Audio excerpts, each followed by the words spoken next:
18 horas 31 minutos y como les habíamos dicho ya al comienzo del programa, y para nosotros es un orgullo porque desde que empezó la pandemia, de antes de la pandemia, que no viene ningún invitado a nuestro programa. Esto tuvo que ver con el tiempo que estuvimos cerrados y porque este año tomamos la decisión, hasta que se arreglara todo, de que no haya invitados. Antes, todas las semanas venía alguien. Hoy está con nosotros Marcos Goldman, secretario general de la Mesa Coordinadora de Jubilados y Pensionados, y repito, una alegría. ¿Cómo te va, Marcos? Muy bien, bueno, muchas gracias por volver acá a este lugar tan querido, desde que el programa se creó, ¿no es cierto? Claro, bueno, Marcos ha pasado, en estos 30 años, ha pasado varias veces, Marcos, por acá. Y yo tengo que decir algo, que también en el comienzo de este programa, allá por el año 90, Marcos tuvo que ver también con que se haga este programa en la radio, así que y siempre estoy agradecido a eso, así que qué más que agradecimiento tener para Marcos Goldman. Pero vamos a tener que hablar de cosas que no son tan alegres y felices como ha sido y como es toda tu trayectoria, el legislador de la ciudad de Buenos Aires, un militante siempre de derechos humanos, militante y ahora en esta etapa de los jubilados. Así que el otro día se conmemoró el Día de los Jubilados, ¿no? La semana pasada. Si yo te digo, Marcos, hagamos un balance de hoy. ¿Qué pasa hoy con los jubilados? Hoy nos enteramos que la línea, que el 36,5% de los argentinos es pobre, que el 8,8% es indigente. Bueno, ¿qué pasa con los jubilados? Bueno, justamente, como vos decías, el día 20 se conmemoraron del año 1904, que se creó la primera caja de jubilaciones en nuestro país. Y tiene mucha importancia porque tuvo trascendencia internacional, porque fue la primer caja de jubilaciones que era de los trabajadores. Empezó por la ley 1420 que había establecido para los docentes. Claro, la ley de educación, una caja. Claro. Se hizo la caja de jubilaciones, que eran docentes, después los ferroviarios, después empleados, con lo que podríamos decir trabajadores estatales.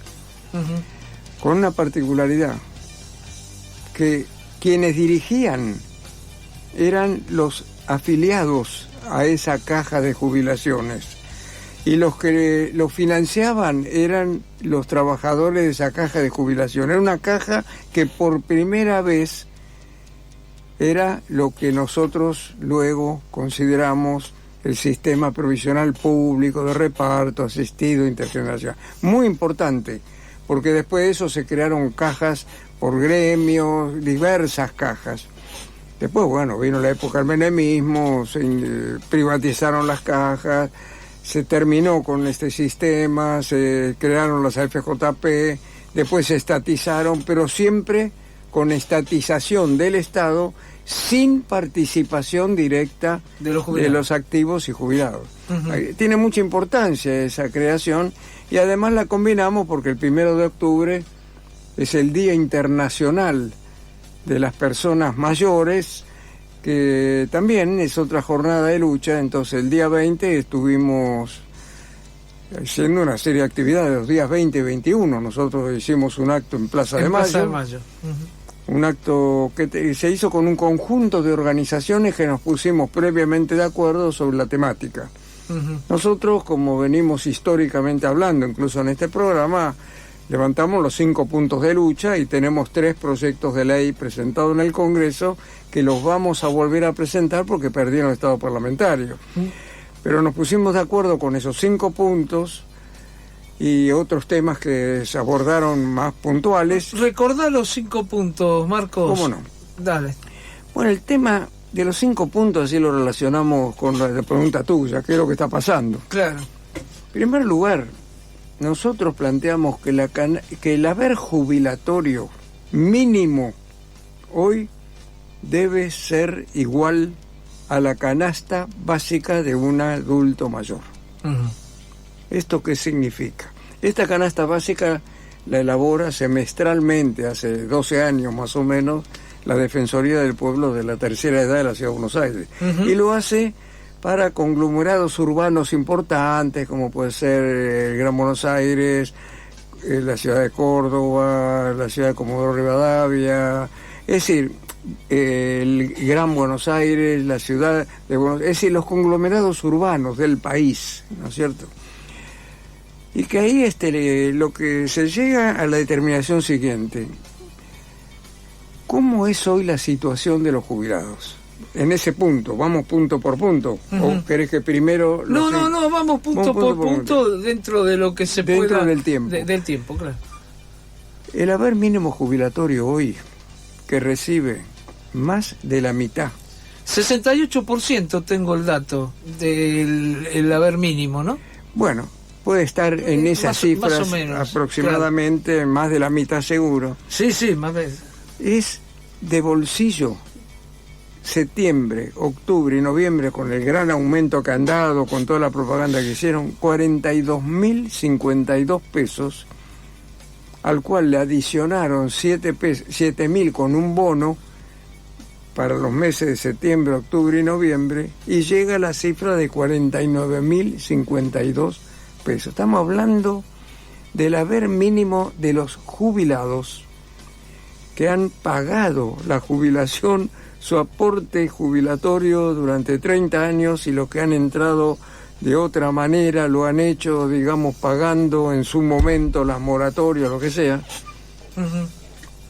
No otras situaciones. Y esto,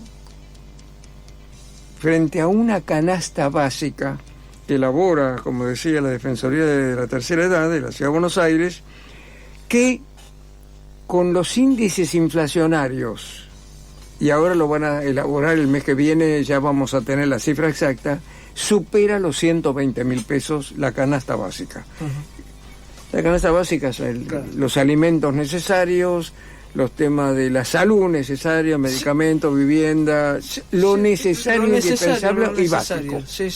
O sea, hacen falta 3 haberes jubilatorios para poder cubrir, digamos, una canasta básica. Esta es la realidad. Pero alrededor del 80, más del 80% no alcanza a cubrir la canasta básica de un adulto mayor. Esta es la realidad. Eso es así. Entonces, primer punto, el haber mínimo, haber jubilatorio, canasta básica. Canasta básica, primer punto. Segundo punto, ¿cómo debe ser para las actuales, futuras generaciones que se van a jubilar? ¿Cómo debe ser la jubilación? En primer lugar, estamos hablando de que la jubilación es un sustituto del salario.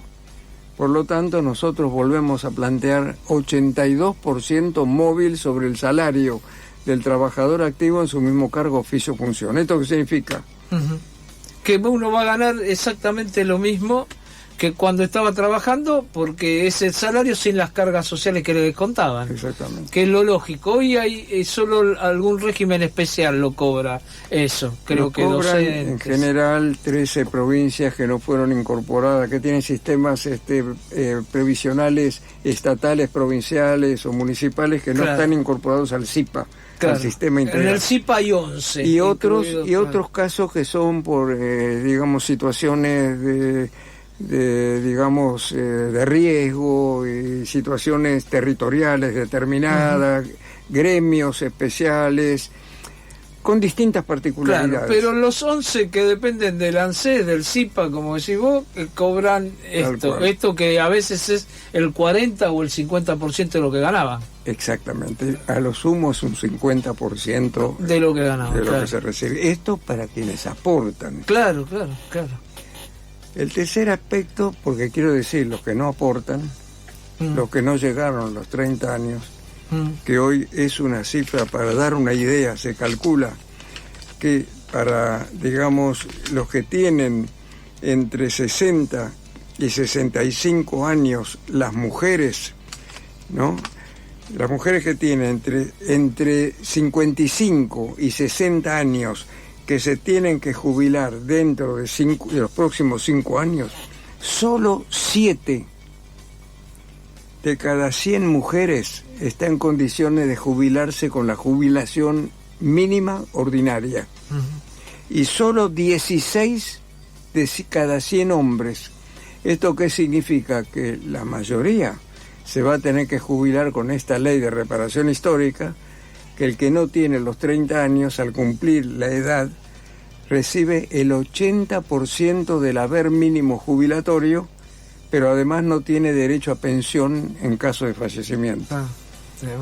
Esa es la realidad de los jubilados. Entonces, estamos hablando de cómo debe ser el sustituto del salario, cómo debe ser la jubilación cuando uno se jubila. Claro. El tercer aspecto, que es el más importante, por el cual los gobiernos de turno, como en este programa se habla muy profundamente sobre la actitud que van teniendo estos gobiernos que se alternan al gobierno, ¿no? Pero que no hacen más que darle continuidad a todas estas políticas. Las políticas, claro.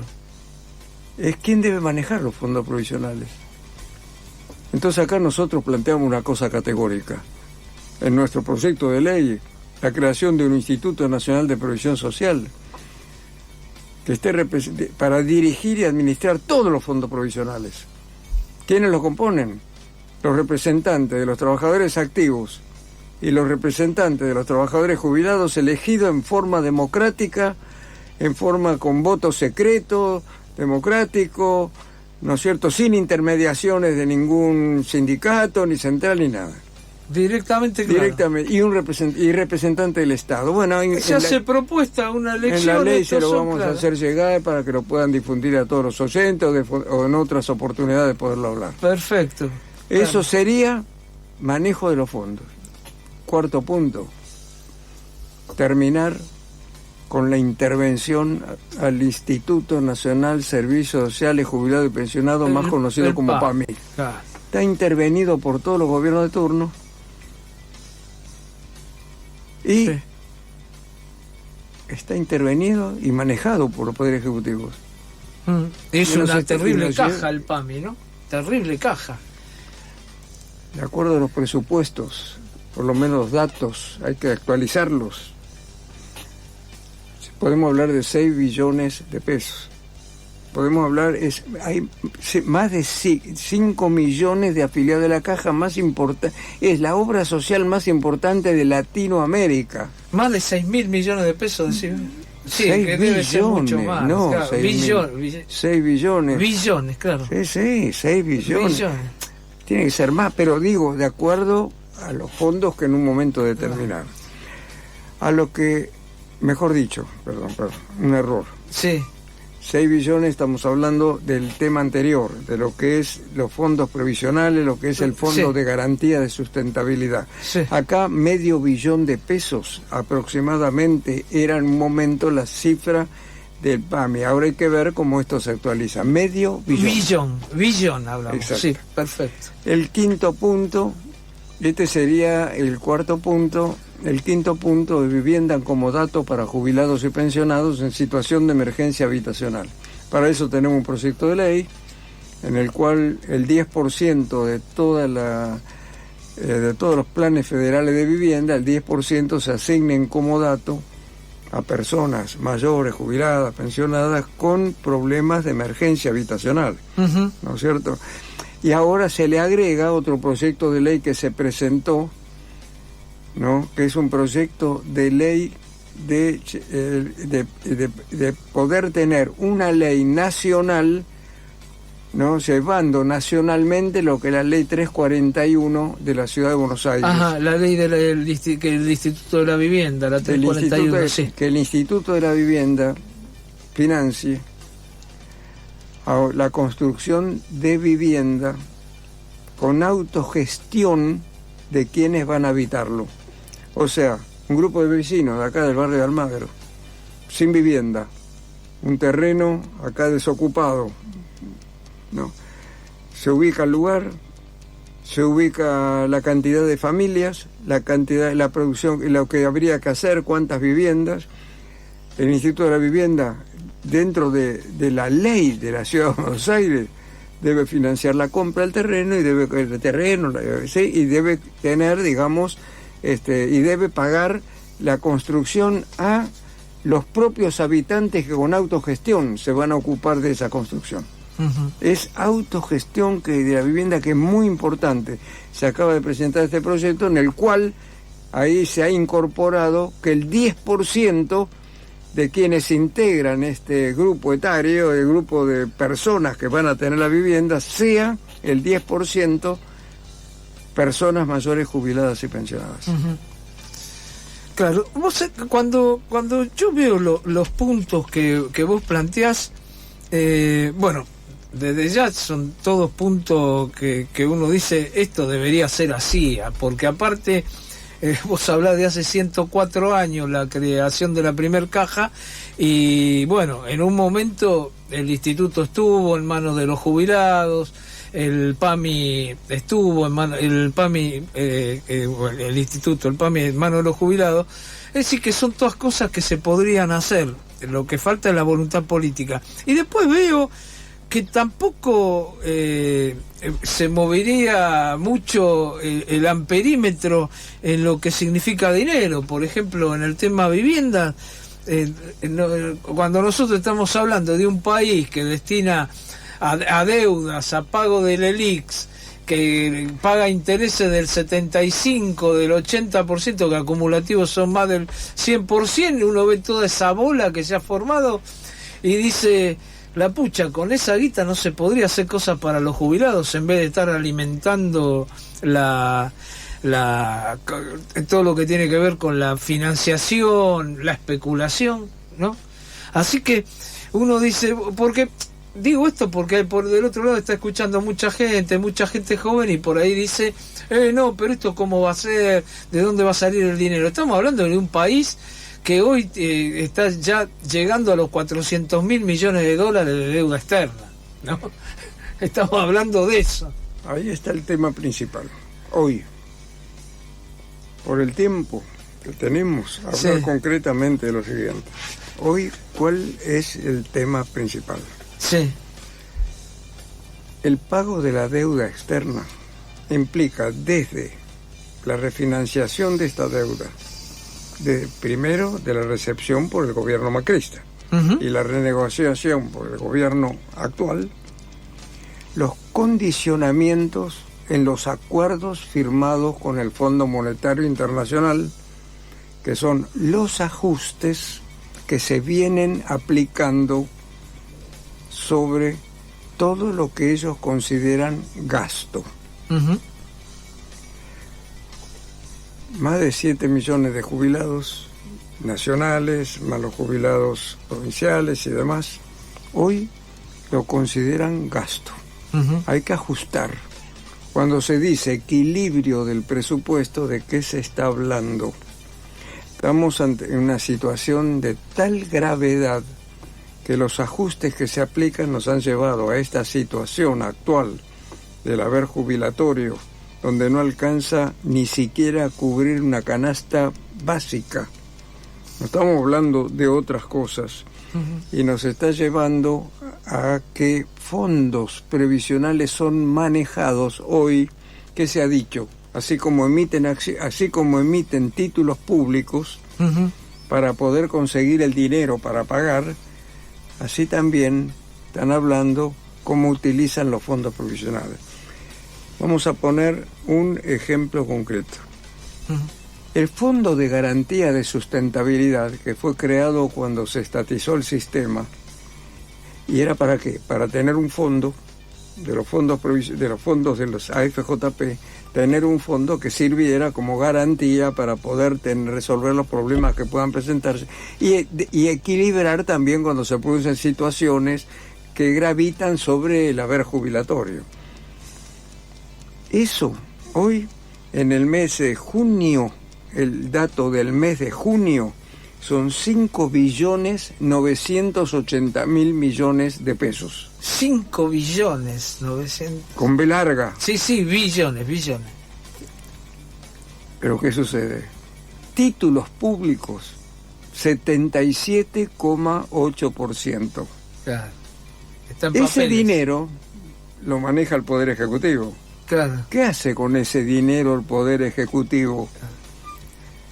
Lo utiliza ahora no solo para otros fines de cubrir presupuesto, sino se está hablando inclusive que la parte que tiene el Fondo de Garantía de Sustentabilidad en títulos privados o tienen acciones en empresas, la venta de las acciones, para con esa plata también tener los dólares, los que tienen acciones en dólares, los dólares necesarios que está juntando con toda la política que está haciendo de ajustes, juntando para pagar la deuda.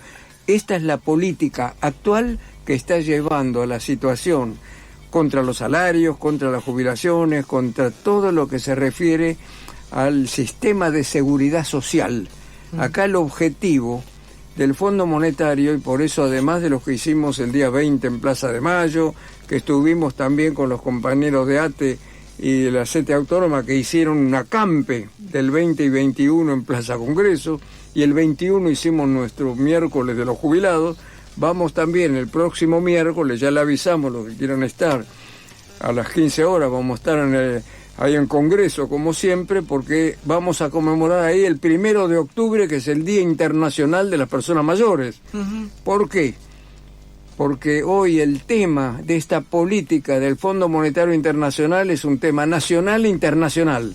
El Fondo Monetario es un organismo de los grandes grupos económicos que hoy dominan el sistema capitalista mundial, y que este Fondo Monetario lo que se propone en esto del equilibrio presupuestario es ir liquidando todo lo que se refiere a los servicios sociales, a toda la parte, digamos, de seguridad social, toda la parte de salud, de educación. Acaban de hacer un ajuste de ¿cuánto? 120.000, esto que se acaba de hacer ahora, 120.000 millones de pesos, que es lo que han utilizado en salud, en educación, en vivienda, que hicieron este ajuste que realmente nos está llevando a una situación en donde estos ajustes en el tema de lo que se refiere al tema de la jubilación, es porque la jubilación, por la parte presupuestaria de lo que significa el pago de la previsión social, es de tal envergadura,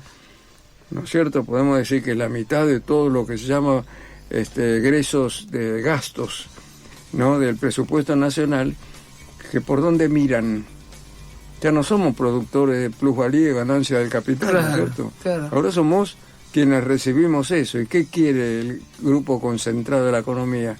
Mantener la superganancia monopólica completa. Claro. Porque tener que pagar impuestos para que se pague esto es una parte que ellos quieren recuperar totalmente. Y como tal, están haciendo este acuerdo con el gobierno para llevarlo adelante, y llevarlo adelante significa ajuste tras ajuste, y van a continuar. Claro. Bueno, hace poco el presidente había dicho que la gente ahora vive más años y que hay que mantenerlo. Se olvidó de decir que esa gente que hay que mantener, en realidad no hay que mantenerlo. Esa gente ya se pagó con sus aportes jubilatorios lo que le están pagando ahora. Ahora, vos no ves que nos queda muy poquito tiempo, pero sí, quería un poco cerrar con esto. Vos no ves que hay instalado en la sociedad una cosa ya como que la jubilación no es un derecho, porque al haber tanto trabajo en negro, que hay tanta gente que no aporta, ya estamos cerca del 50%, como que la gente ya dice, no, es más, la gente no le da ganas ni de aportar, dice, ¿para qué voy a aportar si puedo no aporto? Porque si total me voy a jubilar con algo que no va a ser lo que yo en ese momento necesite y lo que yo me merezco en ese momento. Entonces, ¿para qué voy a aportar? ¿No pensás que se está instalando eso, que ya es un subsidio la jubilación, no un derecho? Tal cual como lo dices, tal cual. Hoy lo que los gerontólogos llaman el edadismo. El edadismo, exactamente. Es decir, que el viejo es el otro. Cuando se llega a determinada edad, es ver de qué manera subsiste, ¿no es cierto? Entonces, ¿por qué una jubilación sustituto del salario? Lo que necesita una persona vieja, mayor, lo que necesita es cómo subsistir, ¿no es cierto? Porque si esto dijeron ahora y hacen los discursos de las personas mayores, que hoy, sí, dentro de años se calcula que va a ser el 30% de la población mundial. Hoy en la Argentina podemos tener un 15, 17%, claro. Pero se calcula de aquí a dentro de 10 años, 20 años, vamos a ser el 30%, porque los avances científicos del pensamiento humano ha llevado a la gran conquista de la prolongación de la vida humana. Claro. Pero no lo dice solamente estos funcionarios del gobierno, lo dijo Christine Lagarde, presidenta, lo dijo así categóricamente. Ningún país va a estar en condiciones de poder financiar la prolongación de la vida humana más allá de lo previsto. Esto llevando a la necesidad, esto lo dijo hablando de ningún país capitalista. Claro. Llevando a la situación de que acá lo que hay que hacer es que en cada país terminar con estos sistemas públicos de reparto, volver a nuestras conocidas, lo que significó el gran negocio de los bancos, el gran negocio de los sistemas, digamos, financieros en el país, de las AFJP, cosa que tiene Chile totalmente, que tiene Uruguay, que ahora están avanzando en esto, ellos tienen un sistema mixto, y en todos los países de América Latina y ya del mundo, donde hay reacción contra esto, planteando justamente esto, que lo que hay que hacer es que cada uno, ya lo hizo el menemismo, ¿cuál fue el argumento que la Cámara de Diputados oficialista? Claro. ¿No? Y lean bien quiénes fueron. En otra oportunidad vamos a hablar bien de quién fue el que hizo el discurso, hoy funcionario de este gobierno. ¿Para qué? Para decir, no tenemos garantía de poder pagar el poder financiar la jubilación por los fondos que tenemos, que cada uno se haga responsable con los pagos que hace de lo que va a cobrar cuando se jubile. Esto es bien claro lo que ellos se proponen. Pasar nuevamente a utilizar toda esta masa de dinero en nuestro país y en el mundo, los grandes consorcios internacionales mundiales, para poder engrosar totalmente el poder económico y la ganancia monopólica. ¿No es cierto? Este es el plan que ellos tienen y que están aplicando en nuestro país. Bueno, creo que claro, pudimos charlar sobre los 5 puntos del reclamo de los jubilados y pensionados y pudimos también hablar de esto, que es un tema preocupante. Yo le digo, porque siempre digo, más que es una radio que hay mucha gente joven, que hay dos alternativas. Uno, o se muere o llega a ser jubilado. Y si llegas, no hay otra alternativa. Y si ustedes y si la gente no se pone las pilas en este momento, y si no evitamos todo esto que planteaba, que propone el Fondo Monetario Internacional, este gobierno, el gobierno anterior y otro gobierno, no te vas a jubilar o la vas a pasar muy mal de jubilado, como hoy la están pasando mal más del 50% de los jubilados en la Argentina. Marcos, muchas gracias por haber venido. No, muchas gracias por la invitación y pues ahí siempre a disposición de poder estar con ustedes cuando ustedes lo determinen y que podamos difundir a los vecinos de este querido barrio toda esta situación. Siempre vamos a estar atentos a esto porque es un tema que nos interesa desde siempre. Muchas gracias a todos, gracias a Paula, nos reencontramos la semana que viene. Muchas gracias, nuestro primer invitado después de la pandemia, Marcos Goldman, para nosotros un lujo. Chau, hasta la semana que viene.